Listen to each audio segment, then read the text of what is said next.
So ஒருத்தரை பற்றி தப்பாக பேசுகிறது அப்படிங்கிறது, பர்சனலாக ஒருத்தரை பற்றி தப்பாக பேசுகிறது, சர்டிஃபிகேட் கொடுக்கறது, அங்கே இருக்கிற தமிழர்கள் நம்மக்கிட்ட பேசுவாங்க இல்லையா, அவங்க பேசும்போது நம்மளை என்ன அசிங்கமாக பார்க்குறாங்க அப்படின்னு நினைக்கும் போது எனக்கே ரொம்ப வெக்கக்கேடாக இருக்குங்க. கண்டிப்பாக அவாய்ட் பண்ண முடியும். வனிதா மேடம் வந்து மென்டல் மாதிரி பேசினா. விஜயே எனக்கு வாய்ப்பு கொடுக்கலங்க, தமிழ் நடிகைக்கு வாய்ப்பு கொடுக்கலங்க. முதல்ல அதை கேட்போங்க.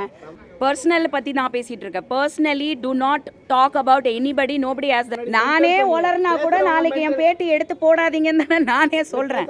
இப்போ கிளாமர் சாங் வச்சா என்ன, ஒருத்தரை பத்தி நான் வந்து இங்க கருத்து கொடுத்துட்டு இருக்க முடியாது.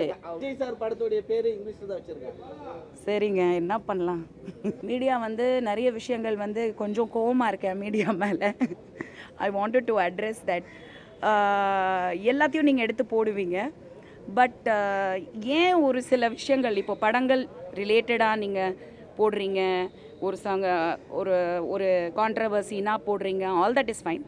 பட் ஒரு சில விஷயங்கள் வந்து நம்ம இண்டஸ்ட்ரி பற்றி நம்மளே காரி துப்பிக்கிற மாதிரியான விஷயங்கள் வந்து, நீங்களும் பார்ட் ஆஃப் இண்டஸ்ட்ரி தான். உண்மையாக யோசிச்சு பாருங்கள். நாங்கள் இல்லைன்னா நீங்கள் இல்லை, நீங்கள் இல்லைன்னா நாங்கள் இல்லை. We have a great relationship industry. நான் என்ன பேசுகிறேன்னு எல்லாருக்குமே தெரியும். ஸோ ஒருத்தரை பற்றி தப்பாக பேசுகிறது அப்படிங்கிறது, பர்சனலாக ஒருத்தரை பற்றி தப்பாக பேசுகிறது, சர்டிஃபிகேட் கொடுக்கறது யாருக்குமே தகுதி கிடையாது இந்த உலகத்தில். கரெக்டாக நான் அப்ராடில் இருந்தப்போ ஒரு சில விஷயங்கள் பார்த்துட்டு அங்கே இருக்கிற தமிழர்கள் நம்மக்கிட்ட பேசுவாங்க இல்லையா, அவங்க பேசும்போது நம்மளை என்ன அசிங்கமாக பார்க்குறாங்க அப்படின்னு நினைக்கும் போது எனக்கே ரொம்ப வெக்கக்கேடாக இருக்குங்க. நம்ம பர்சனலாக ஏதோ ஒரு விஷயத்தில் அடி வாங்கியிருக்கோம், பர்சனலாக ஒரு விஷயம் நம்ம பேசுகிறோம், ஷேர் பண்ணுறோம், இல்லைங்க எனக்கு இப்படி ஆயிடுச்சுங்க அப்படிங்கிறது வேறு. பட் நம்ம தான் அத்தாரிட்டின்னு சொல்லிட்டு இண்டஸ்ட்ரியில் இருக்கிறவங்கள எல்லாரையும் வந்து முட்டாளாக வந்து நினச்சிக்கிட்டு அவங்க உங்கள் அளவுக்கு இறங்கி பேச மாட்டாங்கன்றதுக்காக என்ன வேணால், யாரை பற்றி வேணால், யார் நல்ல மதர் கிடையாது, யார் நல்ல ஃபாதர் கிடையாது, உங்கள் ஹேபிட்ஸ் என்ன, அதெல்லாம் யாருக்குமே தேவையே இல்லாத விஷயம். அதை வந்து மீடியா இவ்வளோ பெருசாக அவங்களுக்கு இம்பார்ட்டன்ஸ் கொடுக்கும்போது கண்டிப்பாக வந்து வருத்தமாக இருக்குது. ஒரு சில தான்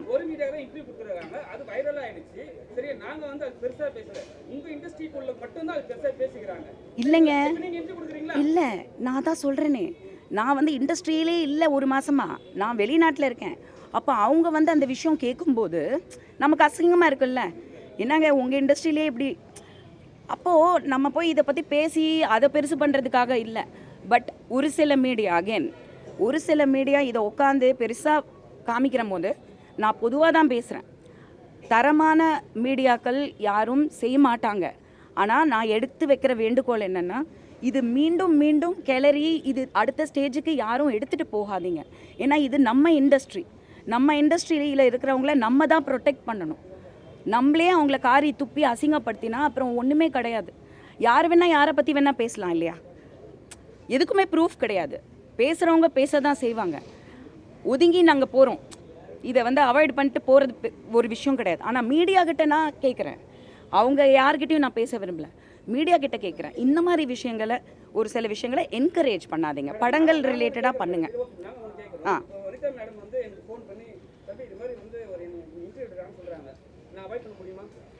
கண்டிப்பாக அவாய்ட் பண்ண முடியும். வனிதா மேடம் வந்து மென்டல் மாதிரி பேசினா, என்னையும் அவாய்ட் பண்ணுங்க. நானும் மென்டல் மாதிரி பேசினா தயவு செஞ்சு அவாய்ட் பண்ணுங்க. நான் நல்லா வந்து இல்லைங்க, நான் பர்சனலாக வந்து எந்த அளவுக்கு என்னோட கேரக்டரோ, என் கேரக்டர் வச்சு நான் ஒரு விஷயம் ஓப்பனாக பேசலாம்.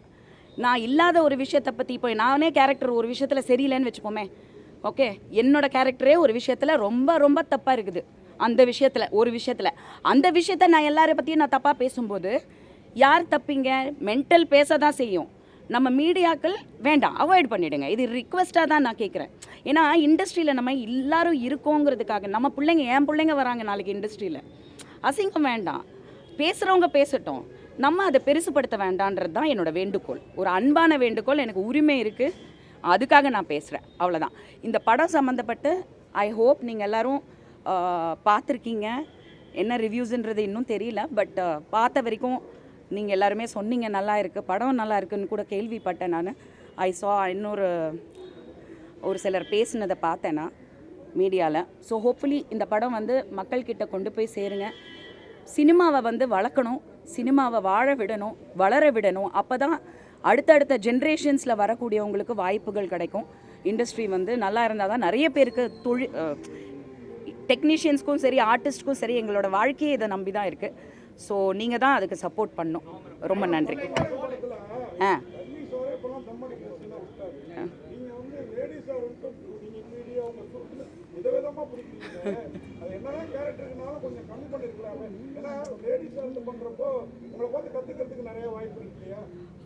அதாவது சினிமாங்கிறது வந்து இது நம்ம ஆல்ரெடி பேசின ஒரு விஷயந்தான். நான் வேறு ஒரு படத்துக்கு தம் அடித்ததுக்கு விஜய் வந்து தம் அடித்ததையும் நான் இந்த தம் அடித்ததையும் போட்டு யாரோ ஒரு லேடி அது மேலெல்லாம் கேஸ் போட்டிருந்தாங்க கொண்டாங்க. ஸோ பேசுகிறவங்க பேசுவாங்க. கற்றுக்கணுங்கிறது எங்கே கற்றுக்கணுன்றது பிள்ளைங்களுக்கு நல்லாவே தெரியும். இன்றைக்கி இருக்கிற ஜென்ரேஷனுக்கு எதை கற்றுக்கணும் எங்கே கற்றுக்கணுன்னு நமக்கு சொல்லிக் கொடுப்பாங்க. ஸோ நம்ம வந்து மெயினாக சினிமா பார்க்குறது என்டர்டெயின்மெண்ட்டுக்காக தான். பெண்களில் இப்படியும் இருக்காங்கன்றது தான் நம்ம காட்டுறோம். பெண்கள்னால் வந்து மகாலட்சுமியாக தான் இருப்பாங்க, தெய்வமாக தான் இருப்பாங்க, அப்படி கிடையாது. அப்படியும் இருக்காங்க, இப்படியும் இருக்காங்க. ஒரு சில கேரக்டர்ஸ் வந்து இப்போ நான் பண்ணி இது காமிச்சு இப்படி இருக்காதீங்கன்றது தான் நம்ம சொல்கிறோமே தவிர இது மாதிரி இருங்கன்னு கண்டிப்பாக யாருமே சொல்ல போகிறது கிடையாது. ரெண்டாவது முக்கியமாக யாரோ சொல்லியிருந்தாங்க, பெண்கள் வந்து நம்ம யூஸ்வலாக வந்து இந்த மாதிரி படத்துலலாம் வந்து 2 ஹீரோஸ் பார்ப்போம், ஒரு மேல் ஆர்டிஸ்ட் பார்ப்போம். இந்த படத்தில் வித்தியாசமாக 2 பெண்களை வச்சு பண்ணியிருந்தாங்க அப்படின்னு. உண்மையாக வந்து என்னோடய வாழ்க்கையில் பர்சனலாக நான் பெண்களை நம்பவே மாட்டேன். ஆனஸ்ட்டாக சொல்கிறேன், நான் பெண்களை நம்ப மாட்டேன். எனக்கு ஆண் நண்பர்கள் தான் ஜாஸ்தி. பெண்களை வந்து எல்லாருமே நல்லவங்கன்னு நான் சொல்லிடவும் மாட்டேன். ஸோ எல்லாத்துலேயுமே எல்லாமே இருக்காங்க. பெண்களுக்கு வாய்ப்பு கொடுக்குற படங்கள் ரொம்ப கம்மியாக இருக்குது. இந்த மாதிரி கேரக்டர்ஸ் சொல்கிறேன். ஒரு புரட்சிகரமாக, ஒரு மோட்டிவேஷனலாக, ஒரு பெண்களுக்கு வந்து ஃபெமினிஸ்ட் ரோல் மாதிரி ஓடிடியிலலாம் இப்போ படங்கள் ரிலீஸ் ஆகுது. ஆனால் இந்த மாதிரி ஒரு கேங்ஸ்டர் ரோல் பண்ணக்கூடிய கேரக்டர்ஸ் ரொம்ப கம்மியாக இருக்குது. எங்களாலையும் நடிக்க முடியுங்க அப்படின்னு காட்டுறதுக்கு ஏதோ ஒரு படங்கள் வருது, அதையும் கெடுத்துறாதீங்க. அவளும் நம்ப மாட்டா. சமீபத்தில் பிரதீப் பிக் பாஸ் வந்து பிரதீப் போனாரு. அவர் ஒரு பேட்டி எடுக்கும்போது சொன்னார், வனிதா இந்த மாதிரி ஒரு சின்னதாக ஒரு ஆக்சிடென்ட் ஆச்சு, ஸோ உங்கள் பேர் அடிப்பட்டது கேட்டதுக்கு ஐயோ அவங்க மேலே பயங்கர ரெஸ்பெக்ட் இருக்குது, அந்த பயங்கர போல்டான லேடி அப்படின்னு உங்களை பற்றி நிறைய புகழ்ந்துருக்கிறாரு. இதை பற்றி என்ன நினைக்கிறீங்க? ஆனால் வெளியில் வந்து சொல்லும் போது பிரதீப் வந்து ஒரு கெட்டவன் அப்படின்ற மாதிரி உங்கள் பொண்ணு உள்ளேருந்து ஃபைட்லாம் அப்படின்றது. அப்படிலாம் ஒன்றும் இல்லைங்க. பிக் பாஸ்குள்ளே நடக்கிறது பிக் பாஸ்குள்ளேங்க. அது ஒரு கேம் ஷோங்க. அதுக்கும் வெளியில் இருக்கிறவங்களுக்கும் சம்மந்தமே கிடையாது. அதோட ரூல்ஸ் வேறு, அதோட பாலிசிஸ் வேறு. அதனால வெளியில் வர்றாங்க, ஓட்டு விழலைங்கிறாங்க. அதெல்லாம் வந்து இட் இஸ் டோட்டலி டிஃப்ரெண்ட். பிரதீப்புக்கு என் மேலே அபிமானம் இருக்குங்கிறது அவன் வீட்டுக்குள்ளேயே பல வாட்டி சொல்லியிருக்கான். நான் வெளியில் வந்ததுக்கப்புறமும் நான் பேசியிருக்கேன், மெசேஜும் அனுப்பிச்சு நான் அதை மீடியாலேயும் ஷேர் பண்ணியிருக்கேன். ஸோ இதில் பெரிய ஒரு விரோதமோ எதுவுமே கிடையாது.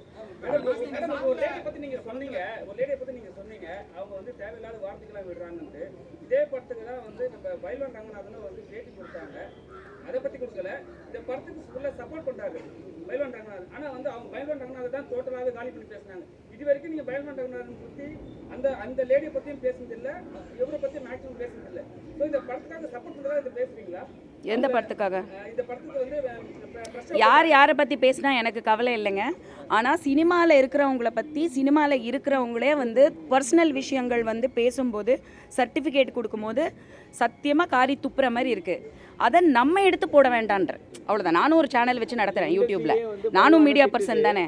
நம்ம எடுத்து போட வேண்டாம், அதை என்கரேஜ் பண்ண வேண்டாங்க. திட்டுது அவர் வந்து உள்ள இருக்க எல்லாரையும் ஆப்போசிட்டா சொல்லிட்டு இருக்காரு, இவங்க அங்க போனாங்க அவங்க இங்க வந்தாங்கன்னு சொல்றாங்க. ஆனா நீங்க இந்த இடத்துல வந்து அவரை கூப்பிட்டு இந்த மாதிரி பேசுறதுக்கு காரணம் என்ன? எனக்கு வந்து அதை தான் சொல்கிறேனே, நான் யாரையுமே குறிப்பிட்டு பேசலை. அப்போ அவர் பேசுறதுக்கு பொதுவாக தான் சொல்கிறேன். யார் பேசுகிறாங்களோ அதை என்கரேஜ் பண்ணாதீங்கன்னு தான் நான் சொன்னேன். யாரையாவது குறிப்பிட்டு பேசினேன்னா இல்லை, நானே உளர்னா கூட நாளைக்கு என் பேட்டி எடுத்து போடாதீங்கன்னு தானே நானே சொல்கிறேன். ஆமாம், யார் அப்படி பேசினாலும் மென்டல் சொல்ல வரீங்களா? நீங்கள் எடுத்துக்கிற விதத்தில் இருக்கு.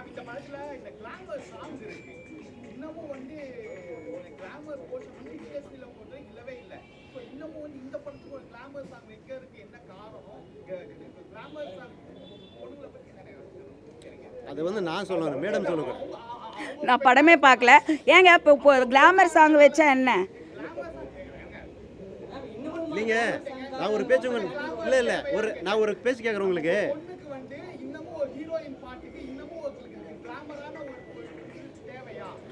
கண்டிப்பாங்க. சினிமாங்கிறது வந்து என்டர்டெயின்மெண்ட் மீடியா, ஓகேங்களா? கதையை பொறுத்து, அந்த கேரக்டரை பொறுத்து இப்போ நானும் ஒரு படம் எடுக்கிறேன், இந்த படத்துக்கு என்ன தேவைங்கிறது ஒரு தயாரிப்பாளராக ஒரு இயக்குனராக யார் அவங்க தான் முடிவெடுக்கணும். கரெக்டாக? ஸோ கிளாமர் வைக்கிறது தப்பு, ஃபைட் வைக்கிறது தப்பு, தம் அடிக்கிறது தப்புனா படமே எடுக்க முடியாது. எல்லாருமே சாமிக்கு போய் கோயிலுக்கு போய் சாமி தான் கும்பிடணும். அதுக்கு இதுக்கும் சம்மந்தமே இல்லைங்க. நீங்கள் பேசுகிறது வந்து சினிமாவை பற்றி பேசிகிட்டு இருக்கேன். நான் பர்சனல் பற்றி நான் பேசிகிட்டு இருக்கேன். Personally do not talk about anybody, nobody has the right. பேசுகிறவங்கள நீங்கள் என்கரேஜ் பண்ணாதீங்கன்னு உங்ககிட்ட நான் சொல்கிறேன். அதுக்கும் சினிமாவில் கிளாமர் சாங் வைக்கிறதுக்கு என்ன சம்மந்தம்னு புரியல எனக்கு. இதுவும் அதுவும் சம்மந்தமே இல்லை, சீரியஸாக சம்மந்தமே இல்லை. ஸ்டார்டிங் வரீங்க, அதுக்கப்புறம் லாஸ்ட்ல தான் வரீங்க. எல்லாருமே கேட்டாங்க ஏன் கொஞ்சம் சீன்ல மட்டும் வந்து டேட் இல்லை. அதுக்கு அது கிளாரிஃபிகேஷன் நான் கொடுக்குறேன். இந்த படத்துல நீ அந்த கேள்வி என்ன கேளுங்க. அடுத்த பாட்டுல ஃபுல்லா நடிக்க போறீங்கன்னு சொல்றாங்க. பட் அது உண்மையா எப்படி அது? சார் அட்வான்ஸ் கொடுங்க சார். கண்டிப்பா நம்ப மாட்டேங்கிறாங்க சார். இல்லை மேடம், அட்வான்ஸ் எதுக்கு? அங்கே கிளைமேக்ஸ்ல கொடுத்துட்டுமே சாப்டர் 2 லீடு, அதுக்கு என்ன பெரிய அட்வான்ஸ் வேணும்? புரியல. பார்க்க இவ்வளவு கூட்டம் வந்ததுக்கு காரணம் நீங்களும் சோனியா ஆகணும். இந்த மாதிரி படங்களை தொடர்ந்து சப்போர்ட் பண்ணுவீங்களா? சம்பளத்தை பத்தி கவலைப்படாம. கண்டிப்பாங்க, நான் பண்ணிட்டு தான் இருக்கேன். நான் நடிக்காத படத்துக்கும் நீங்கள் எத்தனை ப்ரெஸ் மீட்டில் என்ன பார்த்துருப்பீங்கன்னு நீங்கள் பார்த்துருக்கீங்க. நீங்க 2 பேரும் இருக்கிறனால தான் நாங்கள் ஒரு இன்ட்ரெஸ்ட். கண்டிப்பாக சோனியாவும் எனக்கு மெசேஜ் பண்ணாங்க. அவங்க பிரதரோட கல்யாணம். ஸோ அவங்க சண்டிகரில் வந்து அந்த வேலைகளில் கொஞ்சம் பிஸி ஆகிட்டனால வர முடியல. ஸோ என்கிட்ட மெசேஜ் பண்ணி நேற்று சொன்னாங்க. அதனால தான் அவங்களும் வர முடியல. பட் கண்டிப்பாக வந்து ஒரு ப்ரொடியூசரோட பெயின் ஒரு சில நடிகர்களுக்கு கண்டிப்பாக தெரியும். நாங்கள் தொடர்ந்து சப்போர்ட் பண்ணுவோம். அது என்ன டைட்டில் நாளைக்கு எங்களுக்கு கொடுத்தாலும், எங்கள் சம்பளம் எவ்வளோ ஏறினாலும் சரி, ஒரு சிலருக்கு அந்த பெயின் என்றைக்குமே தெரியும். அண்ட் நானும் ஒரு தயாரிப்பாளராக இருக்கிறனால கண்டிப்பாக I will go out of my way to support the producers. Vanitha பொண்ணு பிஸியா இருக்காங்களா? அவங்க என்னை விட பிஸி. என்னை பார்த்துக்கிறதே ஒரு பெரிய டாஸ்க்கு. வந்து உங்களை திருமதின்னு சொன்னாங்க. ஆமாம், சொன்னோடனே நீங்க வந்து ஆசீர்வாதம் இல்லை, நான் திருமதி கிடையாது செல்வி சொன்னேன். செல்வின்னு சொன்னீங்க. இப்போ வந்து எல்லாருமே வந்து திருமதி செல்வி எல்லாம் மாற்றி மாற்றி வந்து மிஸ்டர்ஸ்லாம் போட்டுக்கிறாங்க. திருப்பி வந்து திருமதி ஆகுங்களா? எப்போ? இப்போ படம் ஒன்று ரிலீஸ் பண்ண போகிறேன், அதை பற்றி ப்ரெஸ் மீட் கொடுக்க போகிறேன். எஸ்ல வேற சொன்னீங்க, நீங்க எஸ்ல தான் எனக்கு வரும்னு சொல்லியிருக்காருன்னு வேற சொல்லிருக்கீங்க. எஸ்ல அதெல்லாம் ரொம்ப வருஷம் ஆச்சுங்க. நீங்கள் அப்டேட்லேயே இருக்க மாட்டீங்களா? ஊர்ல இருந்தா அப்டேட்ல ரெகுலரா வந்து மறக்காம ஒரு விஷயம் சொல்லிடுறீங்க. ஃபாரின்ல வேலையா இருக்கேன், ஃபாரின்ல வேலையா இருக்கேன். அங்க எதுவும் பிசினஸ் ஸ்டார்ட் பண்றீங்களா? இந்த இல்லைங்க, நான் இப்போ வந்து ஃபாரின் நிறைய எல்லாருமே போகிறது தான். வெக்கேஷன் போவோம். ட்ராவலிங்கிறது ஒரு ஹாபி தான் இன்றைக்கி. ஏன்னா உலகத்தை சுற்றி பார்க்கணும் பிறந்ததுக்கு அப்படின்றது ஒரு ஆசை. நம்ம இத்தனை வருஷம் பண்ண முடியல. அது இல்லை, இப்போ நான் வந்து ஒரு ஷூட்டிங்காக போனேன், படப்பிடிப்புக்காக போனேன். ஒரு படமே ஆல்மோஸ்ட் கம்ப்ளீட் பண்ணிட்டு தான் திரும்பி வந்திருக்கோம். அந்த டீட்டெயில்ஸ் வந்து அடுத்து நான் ஒஃபிஷியலான ப்ரெஸ் மீட்டில் சொல்லுவேன். இங்கே சொல்லக்கூடாது இல்லையா? நம்ம வந்தது தண்டுபாளையம் படத்துக்காக. ஆனால் உங்களை ரொம்ப நாள் கழித்து பார்க்குறனால ஒரு சில விஷயங்கள் அப்டேட் பண்ணணும், என் மனசில் இருக்கிற ஒரு சில விஷயங்கள் சொல்லணுன்றதுக்காக ஷேர் பண்ணுறேன். மேடம் நீங்களும் நடிக்கிறீங்க, ஆயிட்டு மாறிட்டே இருக்கும். நீங்களும் நடிக்கிறீங்க, உங்கள் பொண்ணும் நடிக்காங்க. தெலுங்குல மொத்தம் நாகேஸ்வர ராவ், நாக சைதன்யா, நாகார்ஜுனா 3 தலைமுறை சேர்ந்து நடித்தாங்க. அந்த மாதிரி இப்போ 3 தலைமுறை வாய்ப்பு இருக்கா? அவங்க இன்னும் என் பொண்ணு நடிக்கலை.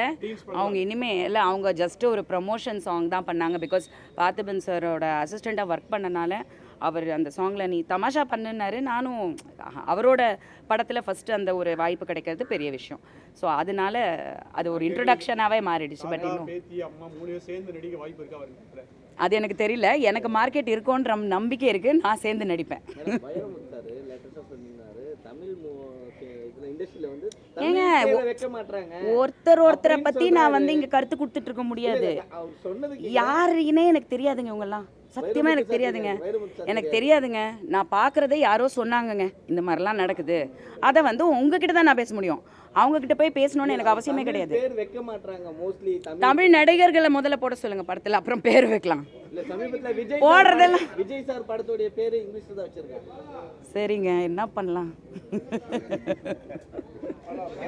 தெரியாது அப்படியே ஓகே. விஜயே எனக்கு வாய்ப்பு கொடுக்கலங்க, தமிழ் நடிகைக்கு வாய்ப்பு கொடுக்கலங்க. முதல்ல அதை கேட்போங்க. தமிழ் நடிகைகளுக்கு வாய்ப்பு கொடுங்கன்னு நான் சொல்லிட்டு இருக்கிறேன். நீங்க தமிழ்ல படம் பேர் வைக்கலன்னு ஃபீல் பண்ணிட்டு இருக்கிறீங்க. விஜய் வாய்ப்பு கொடுக்கல. நீங்க விஜய் இப்ப கட்சி ஆரம்பிக்க போறாரு. நீங்க விஜய் கூட நடிச்சிருக்கீங்க. அந்த கட்சியில ஏதாவது பொறுப்பு கொடுத்தா ஒரு மகளிர் அணி. ஏங்க நான் சினிமாவில் இப்போ கான்சென்ட்ரேட் பண்ணிட்டு இருக்கேன். சினிமாவை பற்றி பேசுவோம். எப்போவுமே இருக்குங்க அந்த அந்த மனசளவில் அந்த ஒரு அன்பும் ஆதரவும் கண்டிப்பாக என்றைக்குமே இருக்கு. கேண்டிடேட்டா கூப்பிடுவாரோ ஒருவேளை வனிதா அவர்களை? டைரக்டர் சார் இவங்கெல்லாம் பாஞ்ச அளவுக்கு டைகர் வெங்கட்னு பேர் வச்சிருக்கிறேன், நீங்க பாஞ்ச மாதிரி தெரியலையே, அவங்களுக்கு ஸ்பேஸ் கொடுத்துட்டு நீங்க விலகி நின்னீங்களோ? இதில் ஏன்னா போலீஸ்காரரா வராரு ஆமாம் இவரு. நீங்க எல்லாம் அதாவது இந்த வில்லன் கோஷ்டிலாம் பாஞ்ச அளவுக்கு டைகர் வெங்கட் பாயல. பாயலையா? அடுத்த படத்தில் வேற லெவலில் பாய்வார். பாட்டில் பாய்வார். ஐயோ, படத்தை உள்ள ஏசியில் போட்டுட்டு வெளியில் ப்ரெஸ் மீட்டை வைக்கிறீங்களே, இது என்ன லாஜிக் சொல்லுங்க? நானே வெளிநாட்டில் வந்து அங்கேயும் இதுதான் நடந்துட்டு இருக்குது. அவ்வளோதான், பேசி முடிச்சுட்டேன். வேற ஏதாவது இருக்கா? ஓகேங்க, ரொம்ப நன்றி. படத்துக்கு சப்போர்ட் பண்ணுங்க. அடுத்த ஐ திங்க் இது இருக்கா, இன்னைக்கு வேற ஒரு ப்ரெஸ் மீட் இருக்குன்னு நினைக்கிறேன்.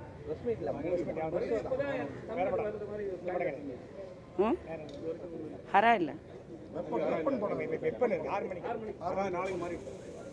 இல்லை, அது ஹரா வந்து ரிலீஸு இல்லை நாளைக்கு. சரி, அப்போ நாளைக்கு சந்திப்போம். Bye bye bye bye, see you. Thank you sir. நான் வேணும்ன்ட்டு தான் அந்த டாபிக்